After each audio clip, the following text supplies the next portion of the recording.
Baiklah, selamat siang dan salam sejahtera untuk kita semua.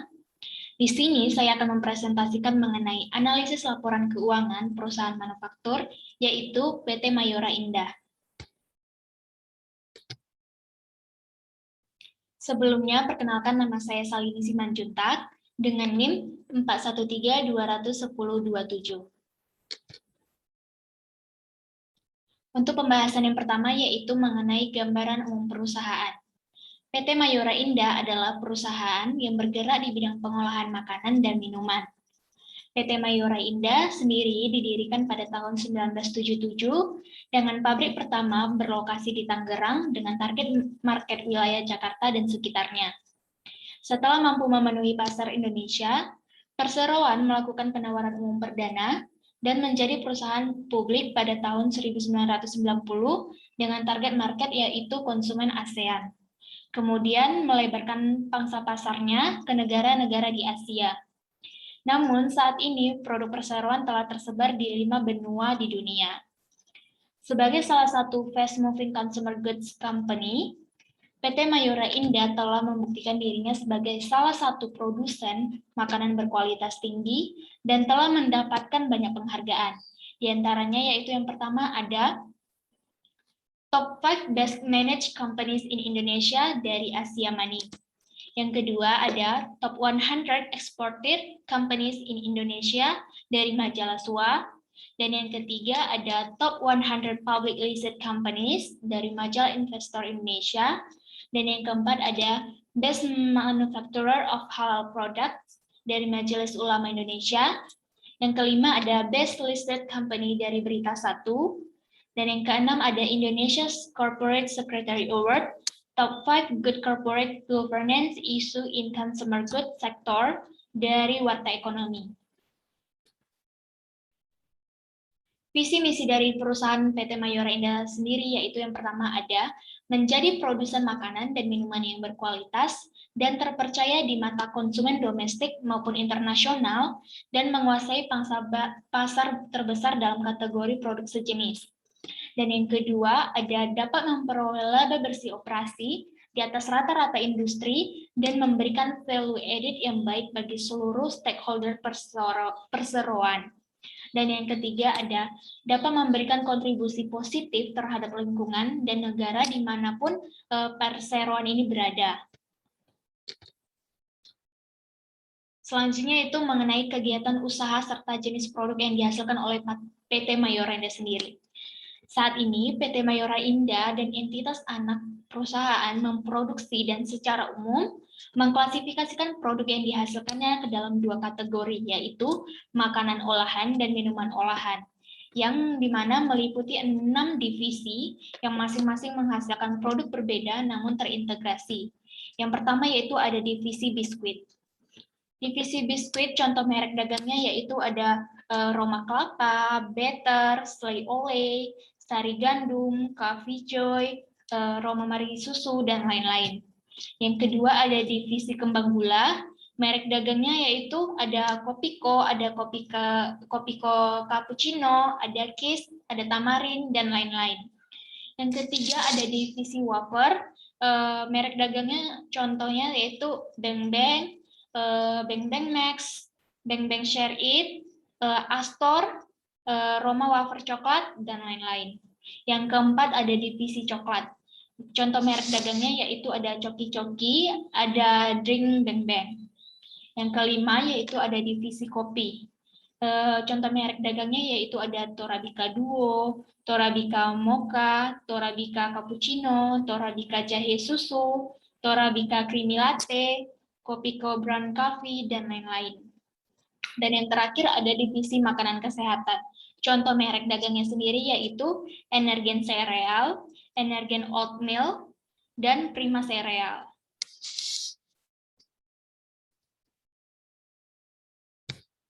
Selanjutnya saya akan membahas mengenai analisa laporan keuangan, di mana yang pertama mengenai neraca.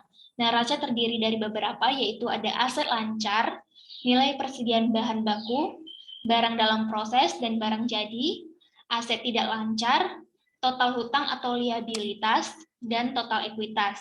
Dan yang kedua ada laporan laba rugi, di mana terdiri dari nilai penjualan atau penjualan bersih. Yang kedua ada laba atau rugi perusahaan setelah pajak. Dan yang ketiga ada harga pokok penjualan atau HPP. Dan yang terakhir ada biaya produksi, di mana terdiri dari bahan baku, biaya tenaga kerja langsung, dan overhead pabrik. Yang pertama yaitu neraca, di mana terdiri yang pertama aset lancar. Aset lancar dalam ilmu akuntansi adalah aset yang diharapkan dapat segera digunakan dalam jangka waktu dekat, biasanya kurang dari 1 tahun. Contoh aset lancar sendiri yaitu ada kas, piutang, investasi jangka pendek, persediaan, dan beban dibayar di muka. Total aset lancar per tanggal 31 Desember 2020 tercatat sebesar 12.838.729.162.094 dan mengalami peningkatan sebesar 62.626.380.581 atau sebesar 0,49 dibandingkan dengan total aset lancar yang tercatat pada tanggal 31 Desember 2019 sebesar 12.776.102.781.513.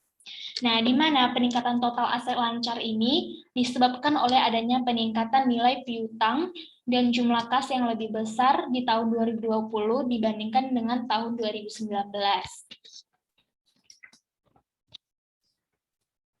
Dan pada tahun 2020 ini pengelolaan dana dilakukan dengan optimal sehingga terjadinya peningkatan pada aset lancar perusahaan. Yang kedua ada aset tidak lancar. Aset tidak lancar atau disebut juga aset jangka panjang. Dalam ilmu akuntansi sendiri, aset tidak lancar adalah jenis aset yang diharapkan dapat digunakan selama lebih dari 1 tahun, sehingga merupakan aset jangka panjang dan termasuk aset yang tidak likuid. Contohnya itu seperti gedung, alat produksi, dan investasi jangka panjang lainnya. Total aset tidak lancar per tanggal 31 Desember 2020 tercatat sebesar 6.971.352.456 dan mengalami peningkatan sebesar 675.955.327.496 atau sebesar 10,81% dibandingkan dengan total aset tidak lancar yang tercatat pada tanggal 31 Desember 2019 yang dimana sebesar 6.816.816.960,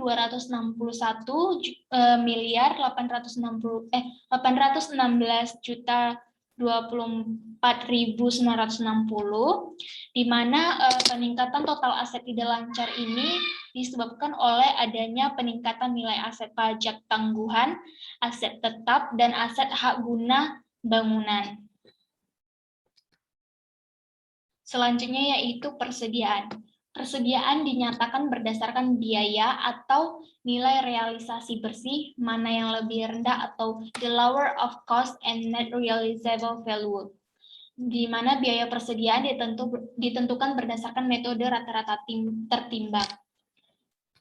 Persediaan sendiri terdiri dari bahan baku, barang dalam proses, dan barang jadi, di mana semua jumlah persediaan tadi per tanggal 31 Desember 2020 itu tercatat sebesar 2.399.799.816.924 dan mengalami peningkatan sebesar 4.102.234.902 atau sebesar 0,17% dibandingkan dengan total jumlah persediaan yang tercatat pada tanggal 31 Desember 2019 sebesar 2.391.697.582.022, di mana peningkatan total jumlah persediaan ini disebabkan oleh tidak terdapatnya cadangan penurunan nilai dan persediaan usang pada tanggal 31 Desember 2020 dan 2019. Selanjutnya yaitu total hutang atau liabilitas. Liabilitas adalah hutang yang harus dilunasi berupa uang atau pelayanan yang harus dibayarkan atau dilakukan pada masa datang pada pihak lain, di mana liabilitas sendiri terdiri dari dua, yaitu ada liabilitas jangka pendek dan ada liabilitas jangka panjang. Liabilitas jangka pendek sendiri disebut dengan liabilitas lancar, yaitu di mana kewajiban jatuh tempo selama siklus operasi normal atau 1 tahun. Berikut beberapa contoh dari liabilitas lancar, yaitu ada utang dagang, di mana utang dagang ini adalah utang yang berasal dari transaksi pembelian barang atau jasa. Dan yang kedua ada liabilitas jangka panjang atau disebut dengan liabilitas tidak lancar, di mana artinya adalah liabilitas yang diharapkan akan dibayar dalam jangka waktu lebih dari 1 tahun atau lebih dari 1 siklus operasi normal perusahaan dan dilunasi menggunakan aset yang ada. Contoh dari liabilitas jangka panjang sendiri yaitu ada utang obligasi, utang dana pensiun, wesel jangka panjang, dan lain sebagainya.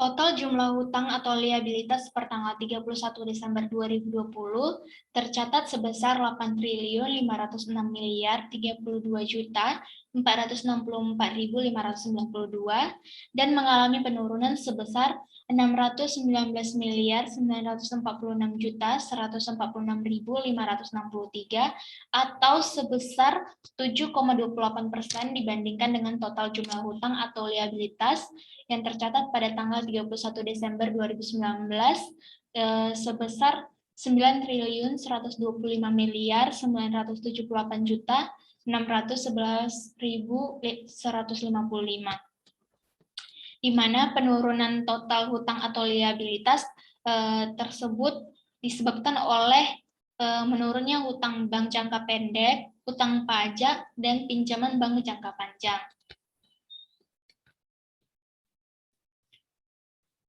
Yang selanjutnya yaitu total ekuitas. Ekuitas adalah tuntutan atau bagian hak pemilik terhadap aktiva perusahaan, yaitu selisih antara aktiva dan kewajiban perusahaan. Dalam arti sempit yaitu nilai jual dari perusahaan tersebut.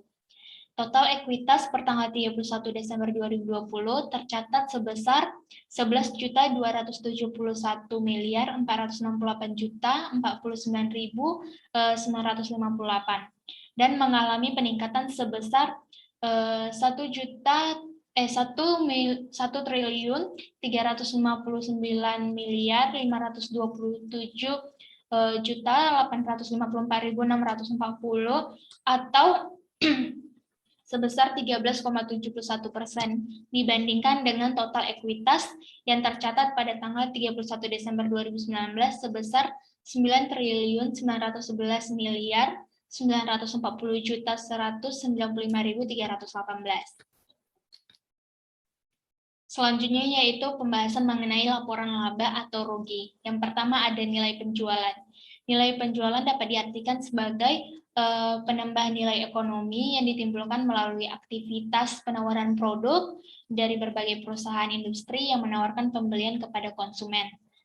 Nah, di mana total nilai penjualan atau penjualan bersih per tanggal 31 Desember 2020 tercatat sebesar 24.479.943.742.651 dan mengalami penurunan sebesar 585.785.729.896 atau sebesar 2,24% dibandingkan dengan total nilai penjualan atau penjualan bersih yang tercatat pada tanggal 31 Desember 2019, yaitu sebesar 25.739.472.547, di mana penurunan nilai penjualan atau nilai bersih tersebut disebabkan oleh karena penjualan bersih dilakukan dengan pihak berelasi sebesar 68,48%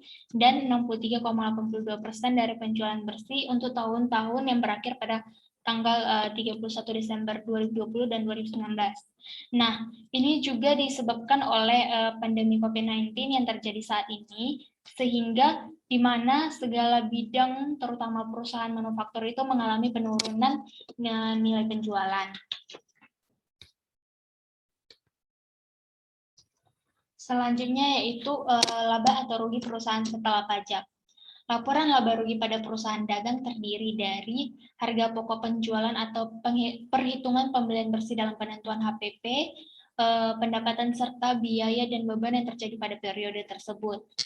Di mana PT Mayora total laba atau rugi perusahaan setelah pajaknya per tanggal 31 Desember 2020 tercatat sebesar 2.968.514.645 dan mengalami peningkatan sebesar 46.764.307.881 atau sebesar 2,27% dibandingkan dengan total laba atau rugi perusahaan setelah pajak yang tercatat pada tanggal 31 Desember 2019 sebesar 2.551.404.206.764,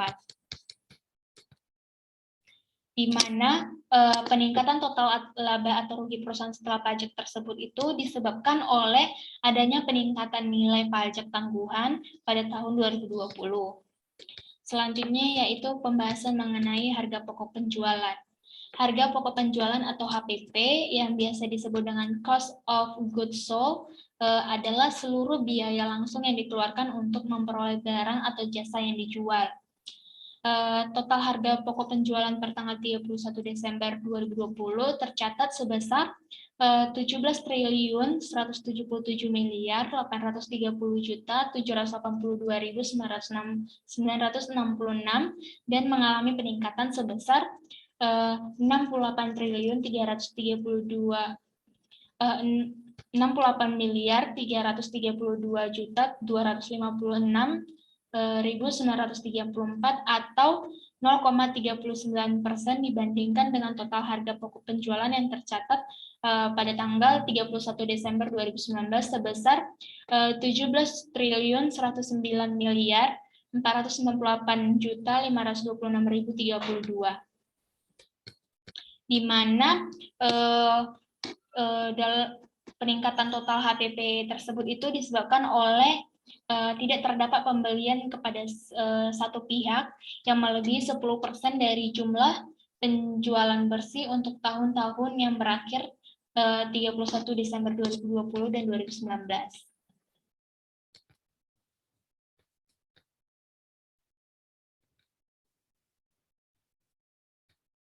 Selanjutnya yaitu mengenai biaya produksi. Biaya produksi merupakan seluruh biaya yang harus dikeluarkan sebuah bisnis atau perusahaan dalam menghasilkan produk dan jasa.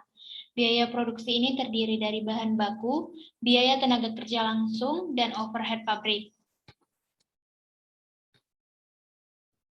Di mana biaya produksi PT Mayora Indah mengalami total biaya produksi per tanggal 31 Desember 2020-nya tercatat sebesar 16.797.542.756.905 dan mengalami penurunan sebesar 159.330.777.490 atau sebesar 0,94% dibandingkan dengan total biaya produksi yang tercatat pada tanggal 31 Desember 2019 sebesar 16.983.873.534.395, di mana penurunan total biaya produksi tersebut disebabkan oleh adanya pengurangan pembelian persediaan bahan baku dibandingkan dengan tahun sebelumnya atau tahun 2019. Selanjutnya itu saya akan membahas mengenai kesimpulan.